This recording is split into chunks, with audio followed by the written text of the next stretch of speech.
Shalom, selamat pagi.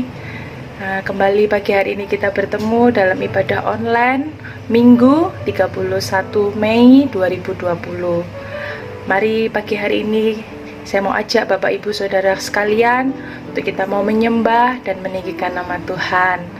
Mari sebelum memulai ibadah pagi hari ini, kita tundukkan kepala, kita mau berdoa. Kami mengucap syukur Tuhan untuk kasih setiamu dalam hidup kami. Sungguh kami bersyukur punya Tuhan Yesus yang baik, yang selalu menopang setiap hidup kami. Terima kasih Tuhan untuk setiap anugerah-Mu dalam hidup kami. Kami bersyukur punya Tuhan yang baik, yang tidak pernah meninggalkan kami. Pagi hari ini Tuhan, kami rindu, kami mau meninggikan nama Tuhan, kami mau menyembah Tuhan. Dan biarlah hanya hadirat-Mu Tuhan yang memenuhi setiap kami. Dimanapun anak-anak-Mu berada pagi hari ini, Kau mau melawat mereka. Terima kasih Tuhan Yesus. Kami percaya kuasa-Mu, kebaikan-Mu, perlindungan-Mu Tuhan menaungi setiap kami anak-anak-Mu dimanapun kami berada. Terpujilah Engkau Tuhan dulu, sekarang, sampai selama-lamanya. Di dalam nama Tuhan Yesus kami sudah berdoa dan mengucap syukur. Haleluya. Amin.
kita sudah memuji Tuhan, kita sudah meninggikan nama Tuhan.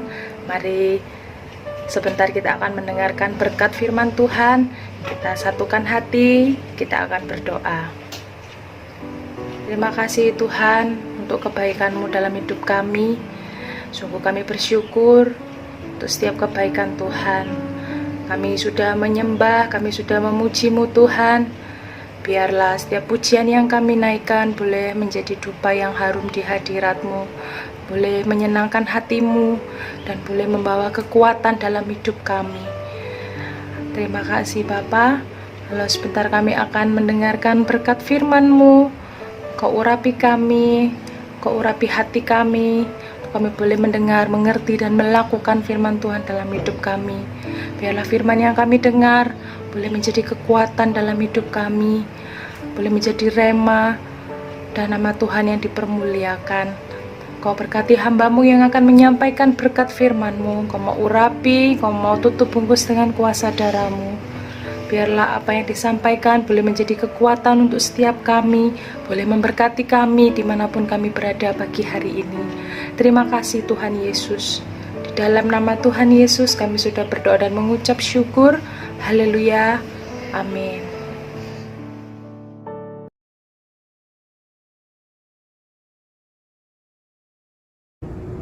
Shalom Bapak Ibu yang dikasihi Tuhan. Pada pagi hari ini kita bertemu kembali. Kita akan merenungkan firman Tuhan bersama. Tapi sebelumnya mari kita berdoa bersama-sama. Bapa kami yang ada di surga, bersyukur kepadamu pada pagi hari ini kami bisa berkumpul lagi bersama. Kami mau mendengarkan firman-Mu, kami mau merenungkan firman-Mu. Berbicaralah pada setiap kami supaya kami mendapat kekuatan baru, supaya hidup kami semakin dikuatkan pada minggu ini. Di dalam nama Tuhan Yesus kami berdoa dan bersyukur. Amin. Baik Bapak Ibu Saudara, pada pagi hari ini saya ingin membagikan pesan dari Tuhan untuk kita semua, supaya pesan ini menjadi kekuatan kita seminggu ini menghadapi masa-masa pandemi, supaya kita semua semakin dikuatkan. Baiklah, mari kita membaca dari firman Tuhan di Kolose 3 ayat yang ke-23. Di sini dikatakan, apapun juga yang kamu perbuat, perbuatlah dengan segenap hatimu seperti untuk Tuhan dan bukan untuk manusia. Kita seringkali mendengar ayat ini, Bapak Ibu Saudara. Pada pagi hari ini saya ingin mengajak kita semua mendalami ayat ini lebih dalam, dan saya akan mengambil 2 poin dari ayat ini untuk kita bahas bersama-sama pada pagi hari ini. Yang pertama, saya tertarik dengan kata segenap hati, dan yang kedua, seperti untuk Tuhan. Nah, ayat ini sebenarnya sederhana sekali. Kita diingatkan untuk selalu ingat bahwa apapun yang kita lakukan di dalam hidup kita, semuanya itu adalah hanya untuk Tuhan. Artinya apa? Tujuan hidup kita adalah untuk Tuhan. Kita makan, kita minum, kita bekerja, kita sekolah, melakukan apapun, kita harus selalu ingat bahwa tujuan hidup kita itu Tuhan saja. Seperti Roma 12 ayat 1 mengatakan, persembahkanlah tubuhmu sebagai persembahan yang hidup, yang kudus dan berkenan kepada Tuhan. Artinya apa? Banyak ayat yang mengingatkan kita bahwa hidup kita harus selalu terfokus kepada Tuhan. Tujuan hidup kita harus selalu terarah kepada Tuhan. Apapun yang kita lakukan dalam hidup kita, setiap hari, aktivitas sehari-hari kita harus selalu ingat. Jadi poin yang pertama yang saya ingin pertajam yaitu tujuan hidup. Tujuan hidup kita harus benar-benar untuk Tuhan. Apapun yang kita kerjakan, Bapak Ibu Saudara. Meskipun kita ibu rumah tangga, sambil masak, sambil melakukan aktivitas apapun, kita mesti ingat bahwa semua yang kita kerjakan itu untuk Tuhan. Baik kita yang bekerja, kita melakukan kegiatan sehari-hari di kantor, di toko, ataupun dimanapun kita bekerja, kita perlu ingat bahwa semua yang kita lakukan dalam hidup kita itu tujuannya untuk memuliakan nama Tuhan. Nah, yang kedua, saya ingin membahas tentang segenap hati. Nah, 2 hal ini menarik, karena 2 hal ini nggak bisa kita pisahkan. Sekali lagi ayat ini mengatakan, perbuatlah dengan segenap hatimu seperti untuk Tuhan. Ada korelasi yang sangat kuat antara tujuan hidup kita untuk Tuhan dan dengan hati kita. Dan yang sangat menarik di sini dikatakan, apapun yang kita perbuat dengan segenap hati, itu harus diarahkan selalu untuk Tuhan. Nah, ini dimulai dari mana? Hati. Bapak Ibu Saudara, hati itu letaknya ada di dalam perasaan kita. Atau kebalik ya, perasaan itu yang kita rasakan itu ada dalam hati. Kalau pikiran seringkali kita gunakan itu otak kita. Tapi banyak dari ayat kita di firman Tuhan mengatakan antara hati dan pikiran itu sebenarnya satu. Dan itu semua adanya di dalam jiwa. Jadi di jiwa kita ada pikiran, ada perasaan, dan ada kemauan. Dan ayat di Kolose pasal 3:23 ini mengatakan, mengingatkan bahwa kita harus selalu berbuat dengan segenap hati seperti untuk Tuhan. Nah, yang menarik Bapak Ibu Saudara, berbicara hati untuk Tuhan, apakah Tuhan sendiri sudah menjadi Tuhan atas hidup kita? Menjadi satu-satunya sumber kekuatan kita, menjadi satu-satunya tujuan hidup kita. Hati itu tempat banyak hal yang ada di dalam hidup kita. Contoh, apa yang sedang kita rasakan sekarang dalam hati kita? Mungkin dalam 2 bulan ini kita semua mengalami masa-masa sulit. Banyak dari kita yang udah mengalami, mungkin ada yang terkena sakit, kena virus corona, dan mungkin udah sembuh. Atau mungkin nggak terkena sakit virus corona, tapi kena dampak yang lain. Nah, sekarang justru yang paling banyak dikhawatirkan oleh banyak orang adalah dampak dari virus corona. Salah satu yang paling jelas-jelas kelihatan dampaknya adalah dampak terhadap pekerjaan kita semua. Banyak dari kita mungkin yang sudah mengalami dampak terpaksa dirumahkan, kerja dari rumah, atau bahkan mungkin, mohon maaf, ada yang sudah di PHK, jadi tidak ada income lagi. Akhirnya membuat hati kita seperti apa? Jadi hati ini sebenarnya letak dari semua hal yang kita rasakan. Contoh, kalau kita merasa takut, berarti hati kita dipenuhi ketakutan. Atau kita lagi merasa senang, bahagia luar biasa, berarti hati kita sedang dipenuhi dengan kebahagiaan. Atau kita sekarang sedang mengalami kekhawatiran. Ada karena tidak mempunyai pekerjaan lagi, tidak mendapatkan income, dan akhirnya kekhawatiran demi kekhawatiran memenuhi hati kita, perasaan kita, dan bahkan mungkin kita nggak hanya khawatir, tapi menjadi takut. Dan akhirnya kita menjadi stres dan kita menjadi depresi. Bapak Ibu Saudara yang dikasihi Tuhan, kita seringkali nggak menyadari dan tidak menjaga hati kita. Padahal hati ini sangat-sangat penting, karena di mana hati kita berada, harta kita berada, itu di mana hati kita itu sama harta itu melekat jadi satu. Jadi artinya apa? Apapun yang kita pikirkan, selalu tiap hari kita rasakan, itu sangat mempengaruhi situasi hati kita. Jadi kalau kita nggak jaga hati kita, gimana kita bisa mempersembahkan dan melakukan yang segenap hati seperti untuk Tuhan? Nah, pertanyaannya, apa yang sedang ada di dalam hati kita sekarang? Di situasi sekarang, tadi saya sudah bilang, mungkin kita mengalami kekhawatiran, mungkin ketakutan. Ketakutan apa? Mungkin ada yang takut kena sakit, bahkan ujung-ujungnya kita takut kehilangan income, dan paling fatal adalah takut apa? Takut mati. Saya nggak menyalahkan kita kalau takut mati, Bapak Ibu Saudara, itu masih normal. Tapi kalau kita sampai takutnya membuat kita jadi nggak bisa berpikir, nggak bisa bekerja, terus bahkan nggak bisa makan, nggak bisa tidur, kayaknya ada sesuatu yang mulai mengganggu hidup kita dalam hati kita. Nah, ini yang perlu kita waspadai. Kekhawatiran dan ketakutan dalam hati kita tidak boleh melebihi damai sejahtera Allah yang sudah diberikan dalam hati kita. Mari kita buka satu ayat yang ada di dalam Mazmur pasal 116 ayat yang ke-7. Mazmur 116 ayat yang ke-7. Di sini firman Tuhan berkata tentang, kembalilah tenang, hai jiwaku, sebab Tuhan telah berbuat baik kepadamu. Sekali lagi, kembalilah tenang, hai jiwaku, sebab Tuhan telah berbuat baik kepadamu. Ayat ini mengingatkan kita supaya kita kembali tenang. Nah, yang diminta tenang apa di ayat ini? Jiwa kita, Bapak Ibu. Tadi saya sudah katakan, di dalam jiwa ada pikiran, ada perasaan, ada kehendak atau kemauan. Di sini firman Tuhan sangat jelas mengingatkan kita bahwa jiwa kita pikiran, perasaan, kemauan kita harus kembali apa? Tenang. Kenapa harus tenang? Ayat ini mengatakan, sebab Tuhan telah berbuat baik kepadamu. Bapak Ibu Saudara, dalam 2 bulan ini banyak dari kita mengalami stres dan akhirnya kekhawatiran dan ketakutan melanda hati dan perasaan kita. Tapi hari ini mengingatkan kita, ingat, Tuhan telah berbuat baik kepadamu. Kapan Tuhan sudah berbuat baik kepada kita? Coba kita renungkan. Seperti saya udah usia 40-an, berarti udah 40 tahun hidup. Perbuatan baik apa yang Tuhan sudah lakukan kepada saya? Saya harus merenungkan itu siang dan malam. Kenapa? Karena kalau di saat saya merenungkan kebaikan Tuhan yang begitu besar, saya jadi gak khawatir lagi. Meskipun sekarang saya juga mengalami masa-masa yang berat. Kita semua mengalami masa-masa yang berat. Tapi sekali lagi ayat ini mengingatkan kita, sebab Tuhan telah berbuat baik kepadamu, jadi jiwamu kembalilah tenang. Mungkin ayat ini gampang sekali kita dengar. Saya tahu ini prakteknya sulit.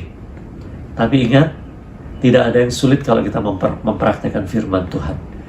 Jadi ayat ini mengingatkan kita kembali Bapak Ibu Saudara, jiwa kita harus tenang. Karena di saat jiwa kita tinggal tenang, disitulah Tuhan bisa berbicara kepada kita. Disitulah firman Tuhan menjadi kekuatan kita. Di saat kita merasa lemah, tapi kita menjadi tenang karena firman Tuhan menjadi kita kuat. Makanya kita akan menjadi pemenang di akhir di akhir dari masalah-masalah yang ada. Bapak Ibu Saudara, ada satu ayat lagi yang ingin saya ingatkan buat kita tentang hal kekhawatiran, yaitu ada di Matius pasal yang ke-6. Yang saya akan bacakan ayat 33 dan 34. Tetapi carilah dahulu kerajaan Allah dan kebenarannya, maka semuanya itu akan ditambahkan kepadamu. Sebab itu janganlah kamu khawatir akan hari besok, karena hari besok mempunyai kesusahannya sendiri. Kesusahan sehari cukuplah untuk sehari.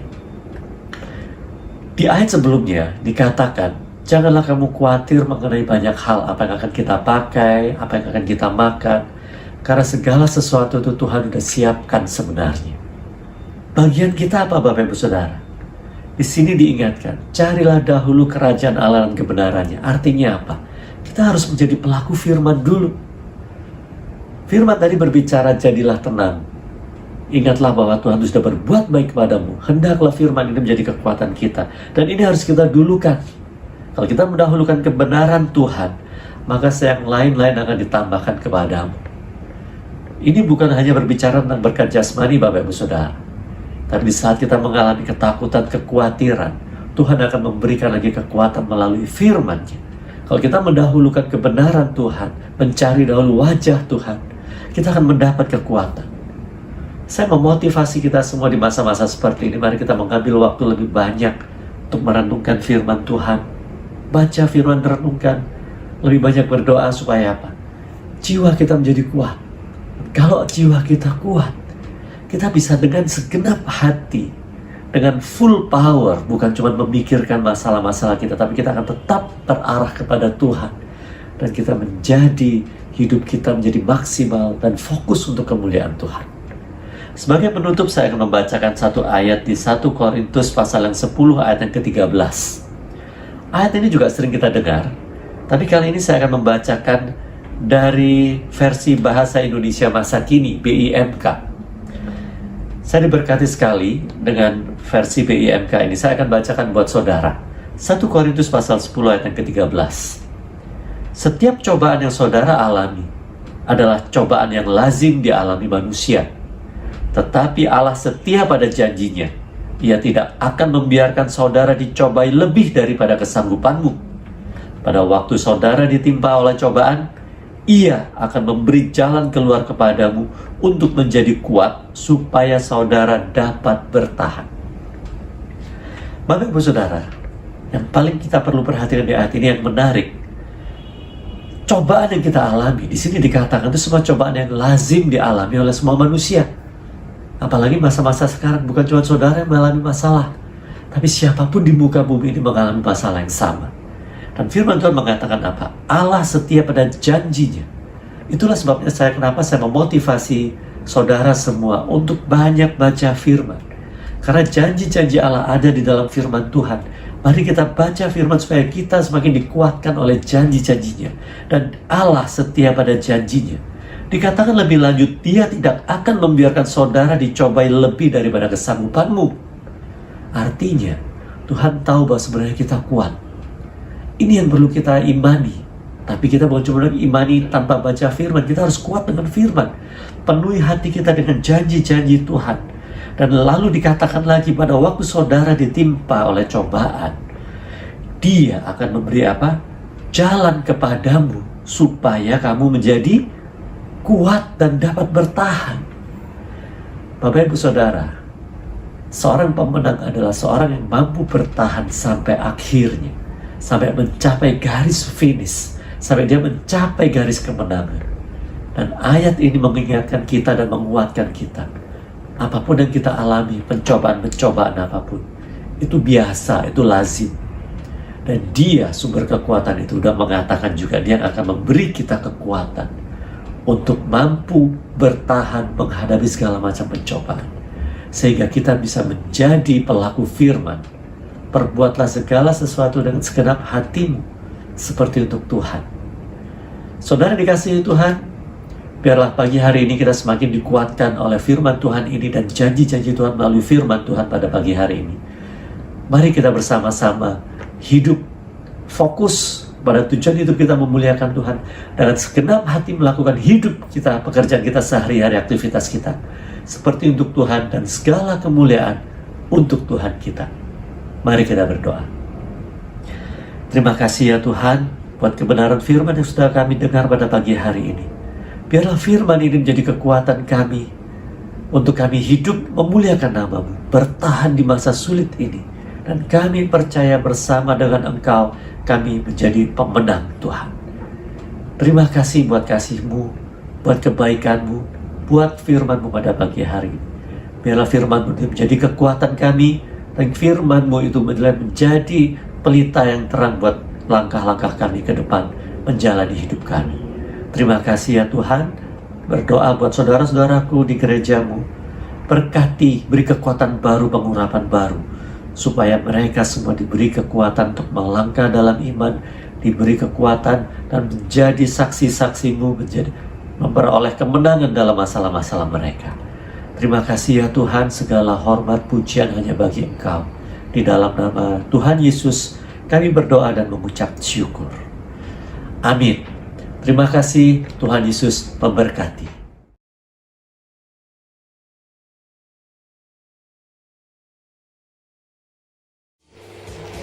Shalom Bapak Ibu, saya mau menyaksikan cinta kasih Tuhan yang begitu besar di dalam kehidupan keluarga saya maupun di dalam kehidupan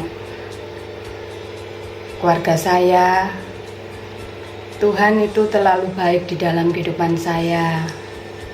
Kalau saya berapa bulan ini saya juga sakit, tapi puji Tuhan kalau sudah dalam 1 minggu ini Tuhan sudah memberi saya kesembuhan. Tuhan sudah menolong saya, sudah menolong di dalam kehidupan anak-anak saya. Saya tahu bahwa kasih Tuhan itu luar biasa di dalam kehidupan saya. Sekalipun keadaan seperti ini, ada wabah seperti ini, tapi Tuhan itu tidak pernah meninggalkan di dalam kehidupan keluarga saya. Perlindungan Tuhan itu selalu ada di dalam kehidupan keluarga saya. Saya sangat bersyukur, saya sangat berterima kasih atas segala kebaikan Tuhan yang begitu besar di dalam kehidupan saya. Saya mengucapkan banyak-banyak terima kasih kepada Tuhan.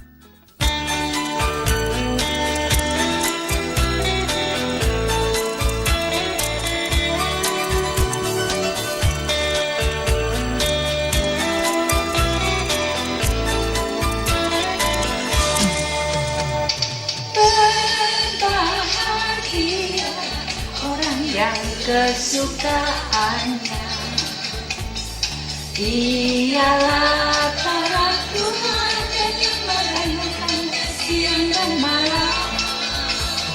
Ia seperti pohon yang ditanam tepi aliran air yang menghasilkan buahnya pada musimnya, dan yang tidak layu daunnya.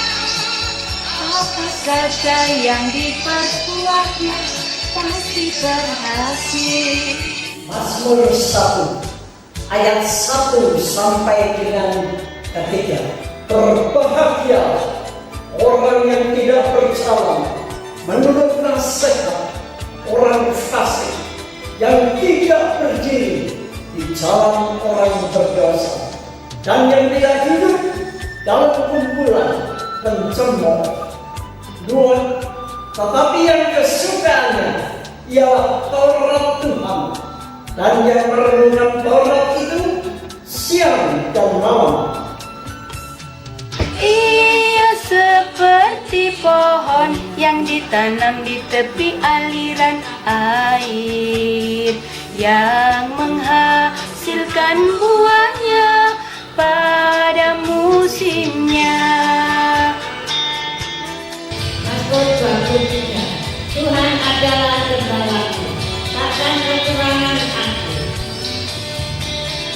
Dia membaringkan aku di padang yang berumput hijau. Berbahagia orang yang kesukaannya ialah Taurat Tuhan, dan yang merenungkannya siang dan malam. Ia seperti pohon yang ditanam di tepi aliran air, yang menghasilkan buahnya pada musimnya, dan yang tidak layu daunnya. Apa saja yang diperbuatnya pasti berhasil.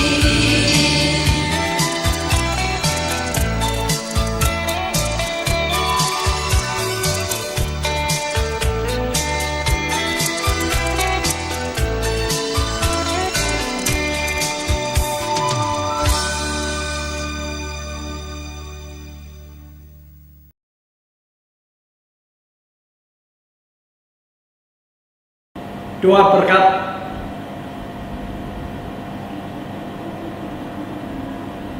Berbahagialah sesuai dengan firman Tuhan. Haleluya. Bahwa berkat dari sorga kami menyertai saudara-saudaraku sekalian di tengah-tengah dunia yang menakutkan pada saat ini. COVID-19 Tuhan. Haleluya. Engkau tetap menyertai kami dengan iman percaya bahwa darah anak domba Allah boleh memberikan kekuatan, kemampuan, dan kesembuhan ilahi dengan sempurna. Terlebih Tuhan, di dalam iman percaya kami kepadamu, kami tidak akan luntur, kita tidak akan pergi dan lari, tapi oleh kasih anugerah-Mu, haleluya, kami bersyukur untuk hormat kemuliaan kebesaran nama Kristus Yesus Tuhan. Punahlah dengan damai sejahtera dari Kristus Yesus Tuhan, berkat ilahi menyertai dari generasi ke generasi, terus-menerus tidak pernah berhenti. Nama Kristus Yesus Tuhan yang dipermuliakan. Terima kasih, Tuhan memberkati.